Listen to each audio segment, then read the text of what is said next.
It is Thursday, March 26th, 2026, and the Chicago White Sox look a little bit different after finishing 80 and 82 last season, but with a berth in the American League Championship Series. I went into this offseason looking to make sustainable changes for the future. We were projected to win more games than we did last season, but it still was an 84-win season, and I would think that the year before in 2024, when we won 98 games, was everything coming together. It was kind of an outlier. In 2023, if our Pythagorean record came true, we wouldn't have even made the playoffs.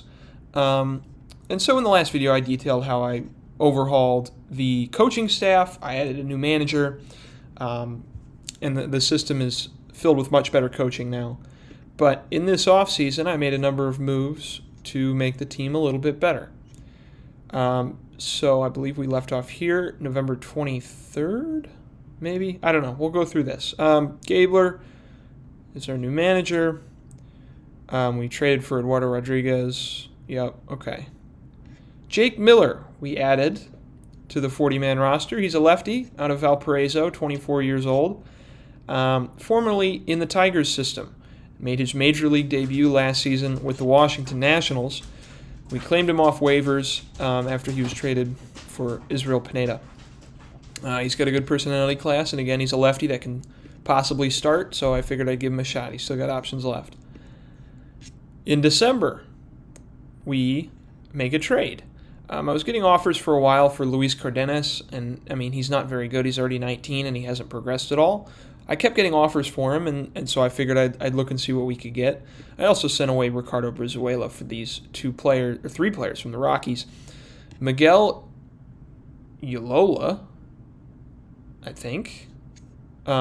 He is 23-year-old righty, can start, low work ethic, needs to be on the 40-man, but good pitching prospect, and we needed some more pitchers in the system. Jun Young Choi, just an average kind of reliever. He can also start. And then Ryan Ritter, who is a 70 infield range shortstop, which is something that we lacked in the farm system. He's on the 40-man roster as the backup to Willy Adames. That's the first trade we make. Wilber Sanchez was another player for us who was getting offers on the market. And he hasn't hit well in 3 seasons at A-ball and Double-A. So I traded him. Didn't feel bad about it. He's gotten worse every year. These ratings have come up a bit, though, but they needed to put him on their 40-man roster. Did Pittsburgh. I got Josh Hood, who's now on our 40-man, who really is kind of a marginal upgrade at best compared to Wilber Sanchez. But then we also get Rodolfo Nolasco. It's a simple case of trading one prospect for 2, hoping that one of them pans out instead of this one flopping. And Sanchez at the time, before we had traded him, was looking worse in our scouts' eyes. So this might be a trade that turns out poorly for us based off of a lack of scouting accuracy. But his stats were poor. We got 2 guys in Hood and Nolasco who have succeeded in the minor league levels. So I'm happy about that. We signed Taylor Rogers to that deal I offered him in the last video. He has a vesting option if he finishes 30 games. He's not going to hit that. I'm not going to have him in at closer. So he'll make almost $6 million for us in one season as a lefty. As a specialist, hopefully he doesn't... I mean, if he turns out to have a Matt Moore kind of first half of the season, I'll be happy, but a second half, not so much. We did sign Jonathan India to a minor league deal. He'll start the season in AAA and hope to reclaim his career after a rough season in Seattle last year. We acquired Gage Workman on waivers. He's on the 40-man. Michael Giacconi, who's gotten worse movement-wise, but he's a lefty in the minors. And Tyler Gentry, who came over from the Royals, and I had initially planned on him being on the 40-man roster, but his potential has fallen considerably since we got him. And I DFA'd him, and nobody claimed him. Another trade we make. Jose Quintana was available. He had a 6 R-WAR season last year, led the National League in ERA for the Mets, and this was an offer that I just couldn't pass up. We trade away Lloyd El Chapelli, who had struggled for us in the major leagues, albeit in limited playing time. He had excelled in the minors. We just have a glut of lefty outfielders, and with some corresponding moves that I had noticed I could make, he was expendable. So I trade him and Mark Leiter Jr., who would have probably started the season in AAA yet again. I also gave him upwards of $3 million in arbitration just because I like him. He's a fan favorite. He's actually starting the season this year in Syracuse for the Mets in their AAA system. Quintana comes on this contract. The Mets retain 10%, so he's going to get $10 million for the next 2 to 3 years, depending on if that vesting option hits from us. And I'm okay with it. He's 37, so he's very old, but he's a lefty, and he is happy to be here. He's had a great run at this part of his career. He made his first All-Star game last season, so I'm excited about Quintana and what he brings. And the corresponding trade, bringing in another outfielder, was to trade for George Springer, who comes over from the Pittsburgh Pirates after spending a year with them after being traded from Toronto. He's got 1 year left on that deal he signed with the Blue Jays in real life, $22.5 million, but we're only going to have to pay like $8 to $9 million of that. He can't play center field anymore. We'll have him in the corners. I give up Jordan McKell. I'm not worried about him turning out to be anything as a righty. Same with Caleb Freeman, who's already a free agent, and McKell's already 27 and hadn't pitched well in Double-A. We signed Bo Bichette to a 1 year contract worth $4.5 million. He's got great intangibles. His defensive ratings have fallen a bit, down to a 50 infield range. And again, he hasn't played a full season really at all. He played 10 games in 2024. So he hasn't played, in essence, in 2 seasons. But he had a good year 2 seasons ago, and he's only going to be a part-time player for us. He'll slot in a platoon role with Maui Ahuna, and if Ahuna stumbles or if Ahuna takes off, that'll dictate what I do with Bichette. I'm more worried about Maui Ahuna at this point. In January 2026, we claim Sean Mullen off waivers, who's another guy on a free contract that we brought in. Had him in spring training, wasn't that good. We signed Toshimi Taguchi, Japanese international free agent. Pick him up for $830,000 as really a DH. He can't even play first base, but he had a good bat when I signed him, and we didn't pay all that much for him. Jorge Arteaga, also a DH type, can play a little bit of the outfield, but the error is way too low. These are really just bats, and if they come along, they come along. But I only spent $750,000 on Arteaga.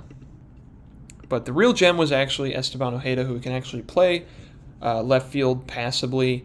Very good bat. We ended up signing him, though, for $4 million. But he is now the 65th prospect in baseball. So he adds a boost to our farm system that we didn't have before. Did we make any other moves? Yes, we did. Wes Kath is now a San Diego Padre. Unfortunately, he was one of my favorites. But the ratings after a lackluster spring training, after doing really well last season in that same spot, fell. He had his shot in the major leagues. I almost said the MIGs, the Major League Bigs. 298 BABIP and 250 almost plate appearances. He hit well, an above league average hitter, but with the addition of some other players, as well as Carlos Pena coming up in the minor leagues, I deemed him expendable. We traded away Roderick Arias, whose bat hadn't come along in a few years, but he's hit well every step of the way except for a short stint in high A, and he's still got that glove. So he's a prospect that could pan out with a little bit of development.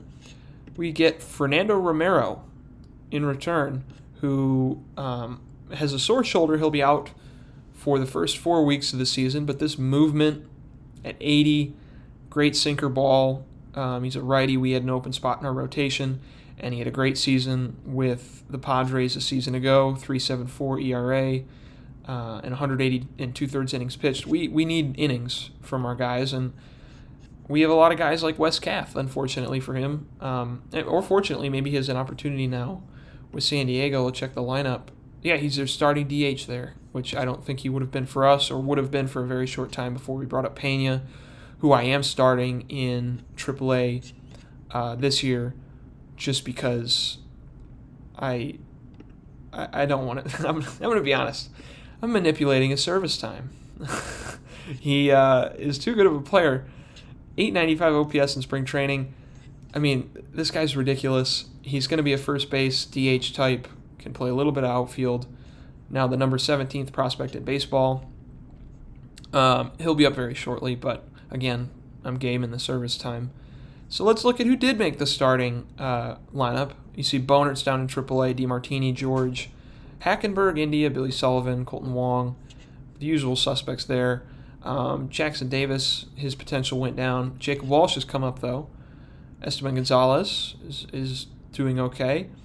And Brooks Baldwin has been a surprise. He was really bad for a while, 30 potential, but now he's up to a 45. And he could come up maybe and play first base. He's basically a left-handed first baseman, which, again, we have a lot of them. But in a pinch, he's 25. He could make his way up and see some major league playing time. And if not, I could trade him away, as I could with a lot of guys. He was a 15th round pick in 2021 and a 12th round pick in 2022 of the White Sox. Through the rest of the minors, Cooper Witten's potential came down significantly after an invite to spring training. I hope he's been able to hit at every level, including the draft league, so I hope that his ratings come up eventually, but right now I'm not all that impressed with him. That really is about it. Eric Hernandez is doing okay there. Vaughn Necker and Noah Franco are two guys I'm excited for, but we still just have a lot of guys that can really only play first base competently. That's something we'll need to address for the future, but right now, let's look at the starting rotation. Sort by starters. Jonathan Stever will start the season in the rotation. Our new manager likes him in that spot. I hope he does well. Eduardo Rodriguez also in there after a nice season a year ago with LA. Not what you'd like to expect from him, but he's a lefty who was in an all-star game in this sim with the Tigers and the Dodgers. Had a 6-WAR season 2 years ago. So I'm hoping he can channel some late career magic. We have an old rotation. We've already checked out Quintana. Alex Lang, we have in the starting rotation. I'm a bit surprised about that. I might move him to closer to make him happy. You know, I'm gonna do. I'm not convinced on him being a starter, and I'd like him to close as the veteran here. And if he fails at that, Alberto Mota is waiting in the wings.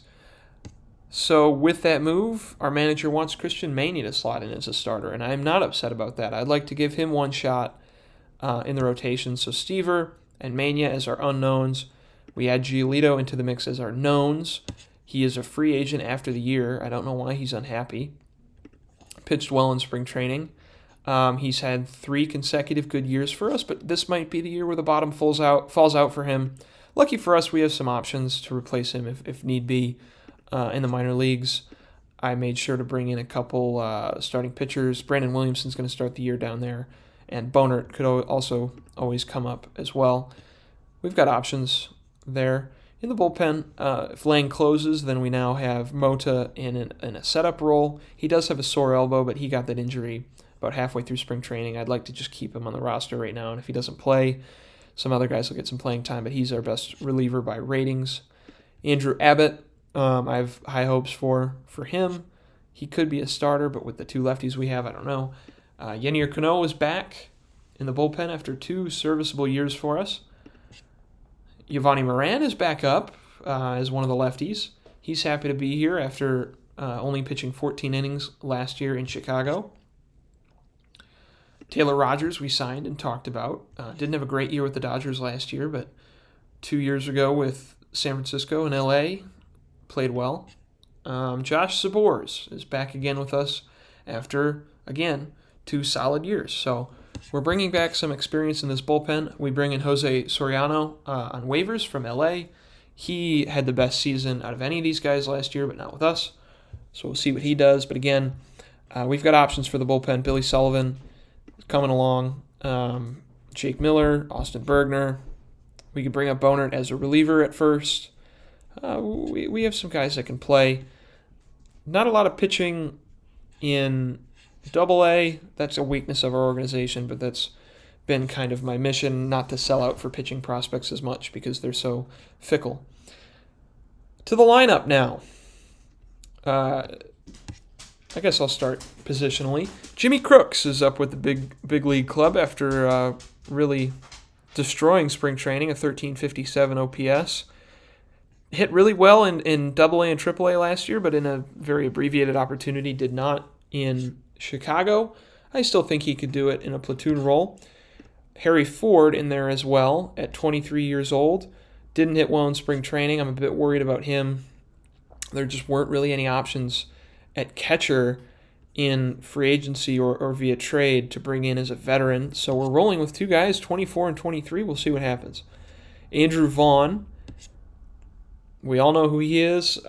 He's got to return to form. He was so good in the playoffs, basically delivered us one win away from reaching the World Series.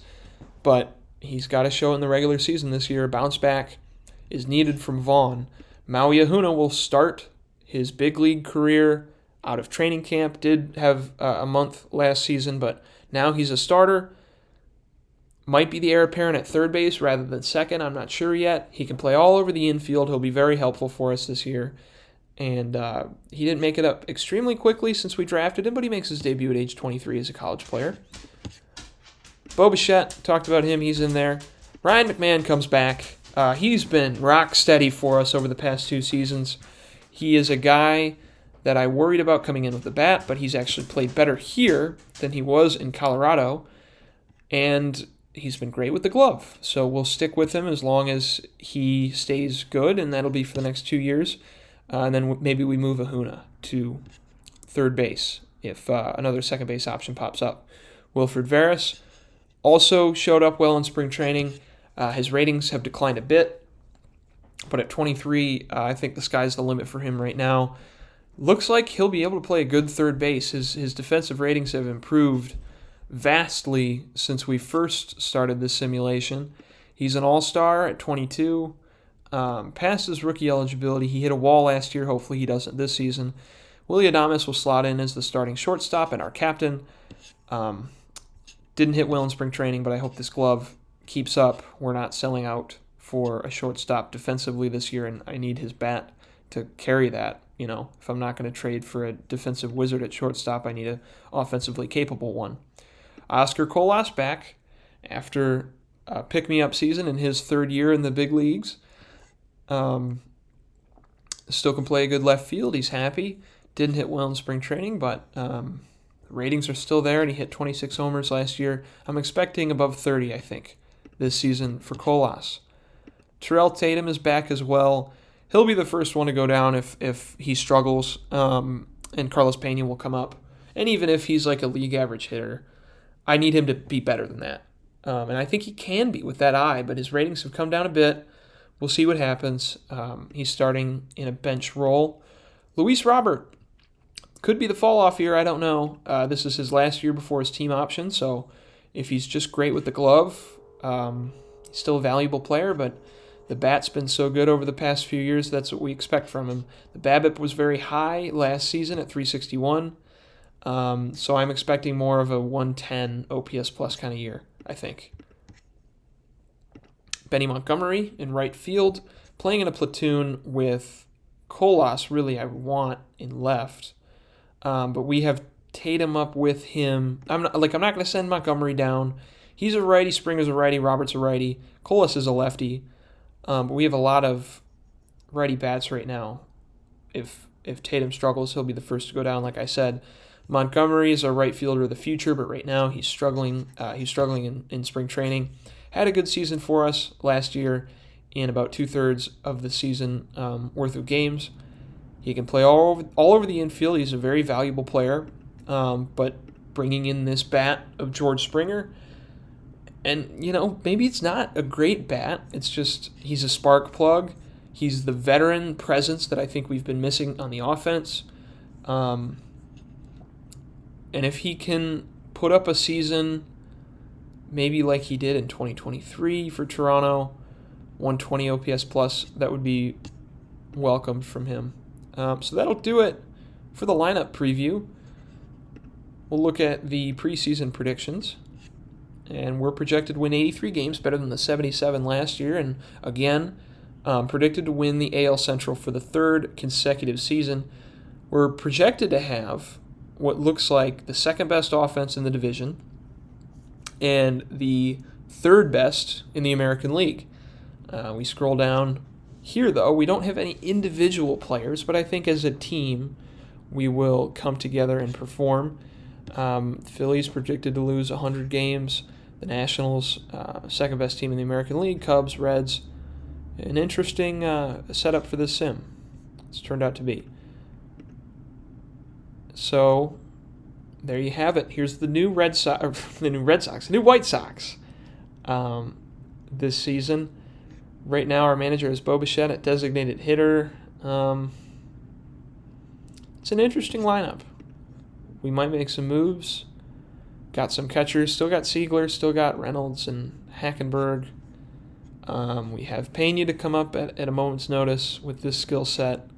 And I'm really seriously debating keeping Tatum up right now, but I want to kind of keep this similar. Pena's come out of nowhere, or realistic, not similar. He's come out of nowhere. He did it 17 homers and 234 plate appearances for AAA Charlotte. But the average wasn't there, so I'll keep him down there for the excuse of sharpening up his defense and rounding out his offensive game. So I'll get back to you guys somewhere around July. Pena will probably be up, and I think we'll be in contention for, if not the best record in the American League, at least the American League Central. So check you later.